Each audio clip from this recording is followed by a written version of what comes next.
Hey guys, welcome to the Bitcoin video. Today it is May 19th, 2020. It is about 12:45 in the afternoon Eastern Standard Time. What I'd like to do is kind of go through my thoughts on Bitcoin and then also, of course, before I get into any of this isn't financial advice. I'm not your financial advisor. You're responsible for your own trades, managing your own risk, doing your own research.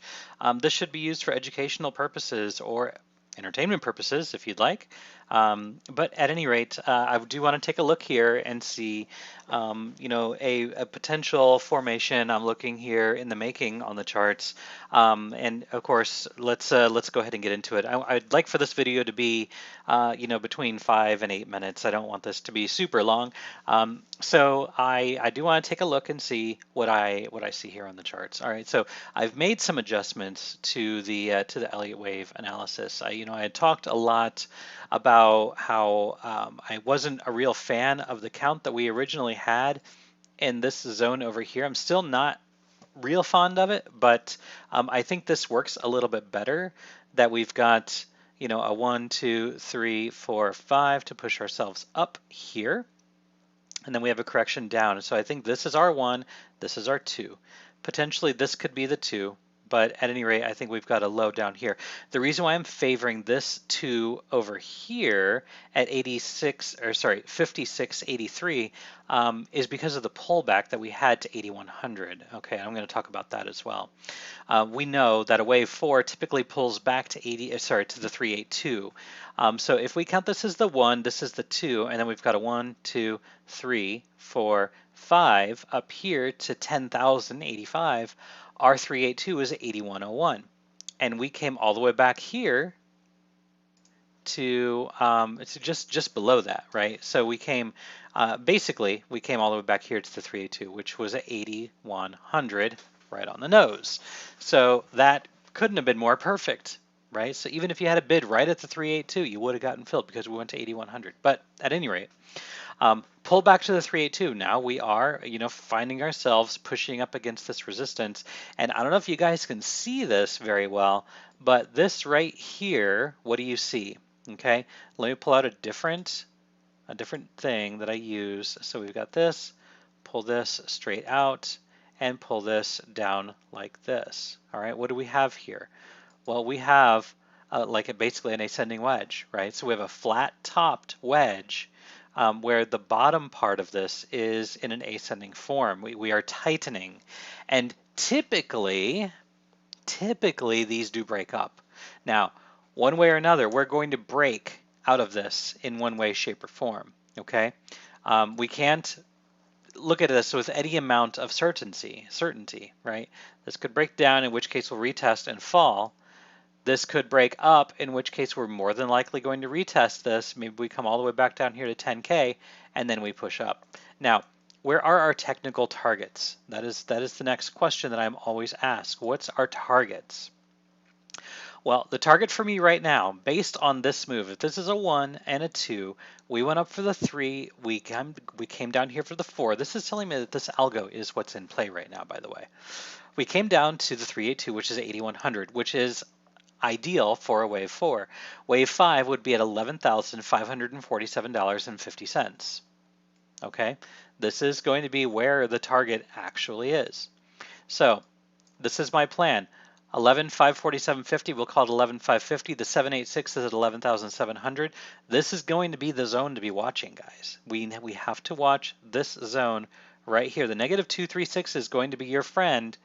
But in this case, let's just keep an eye on that 786 that's been sitting out there as well. Let me go ahead and zoom out and move to, say, a 12-hour time frame and see what this 786 is being drawn off of. So what we can see here, we're getting that 786 from the top to the bottom. We came back, we're still trading below the 618, okay? So that is currently our resistance, which is at about 99.76. Currently, the 618 is our resistance on a much larger time frame. But if we do push up, that next logical resistance is going to be 11,700. Between 11,550 and 11,700. We are going to keep an eye on that zone, okay? Looking at a 12-hour time frame. This has to happen. Okay, guys, this has to happen by, let me just take a look here. We have to complete this by the end of the month. We have to complete this upward thrust by the end of the month. Okay, and with this being May, we are going to have December futures launching soon, and I'm willing to bet you guys, I'm willing to bet you that the December futures is going to be mostly red. It's mostly going to be red if I had to guess. Okay, so let's just keep an eye on that. Keep an eye on that. Definitely, we want to keep an eye on the June futures, and I suppose it wouldn't actually be December futures that are going to be released. It's going to be the September. Where's the September already launched? I should know this. XBT U20 is launched, which that one, yes, that one is the September futures. And of course, we talked about that. The bottom was all the way back here, and it's been moving all the way. It's been moving up ever since, right? We know that XBT M20, which is the ones that expire in June, mostly have been kind of like up and down, right? So we had a big move up, we had a big move down, and now it's moving up. All in all, if you bought the June futures, you would even be up right now. But let's keep an eye on XBT Z20, which is not launched yet, but that will be launching here soon. And I would expect that one more than likely is going to be kind of generally moving down, at least in the early phases. It's probably going to be the inverse of this if I had to guess. So XBT M20 went up and then it spiked down. I would say that XBT Z20 is probably going to move down, and then at some point it'll probably spike up. We'll trade the price action as it comes, but nonetheless, I am keeping a very close eye on this potential rising wedge because we don't have, we've got a couple touches up here, we've got a couple touches down here, but this could easily turn into a channel. And if this turns into a channel, our upside targets are still the same. It just means that we can come down a little bit more. Right now I'm saying that this is a 1, 2, 3, 4, and we're working on the 5, but it could be this is a 1, 2, 1, 2, 3, 4, 5, and then a 4, and then we move up for the 5. So it could be that the 4 is still being made, and then we move up. But nonetheless, I'm still looking for a bullish target of 11,547.50. But if we break below this trend line, and again, let me move back to an hourly time frame, and let me zoom in on this. If we are going to break down out of this, where we're going to be heading back to 6,000, 7,000, 8,000, right? We're going to be basically looking at a $1,000 to $2,000 move over time to the downside, okay? And so if you're on the Discord, you know exactly what I'm talking about here. So we've been talking about that as well. But at any rate, we are in this range, right? We're in this range. So this range is defined by this wick right here. Is defining this range. So let's go ahead and pull this out. We're taking a look at this range here to the downside. We're taking a look at this to the upside. And our equilibrium is going to be right around right here. So let's just keep an eye on that as well. Okay, so let me just remove some of these. And just one last thing, and then I'm going to go ahead and end the video. I'm going to pull up this parallel channel. I'm going to pull this back here, move ourselves straight sideways, and then we're going to come straight down to that wick, and we've got our median right here. We're currently trading above the median, but we're just kind of moving up and down. Lots of chop, right? We move up, people say, oh, we're going to finally break out. They go long and then it goes down. Then you've got the bears. They're saying, oh, we're going to be moving back down to 7K, 8K, and then they go short and then it goes up. That's just the way that this chart is moving right now. It's just moving a lot sideways. But we are getting close. We're getting very close to finally breaking out, one way, shape, or form, breaking out of this little wedge that we've got going on right now. So just keep an eye on this guy right here, because at some point this is going to break in one direction. We don't know which direction it's going to break.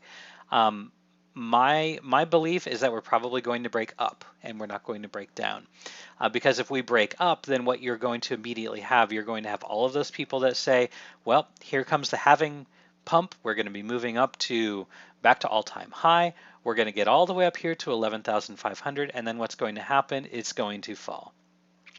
or we could just be down here and it falls anyway. One way or another, we are going to be pulling back. I am in a little bit of a straddled position right now where I've got a short from up a little bit higher. I've got a long from down a little bit lower. I've got a generous stop on either side. So basically, as this price moves up and down, I'm not losing anything. I'm not gaining anything, but I'm not losing anything. I'm waiting for this market to make a decision, and then my stop will get hit.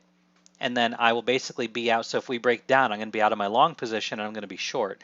If we break up, I'm going to stop out of my short position. I'm going to be long. And then I will be looking to re-short hedged up here, but I'm going to get out of whatever position I'm in. So I am equally long and short right now. I do not favor one direction or the other. I'm simply waiting. I do have a lot of cash sitting along the sides waiting for a big significant pullback. But as of right now, it's not really worth it to me. If I take a look at our stochastics, this is not supporting a buy right now. If anything, this looks like it wants to break down.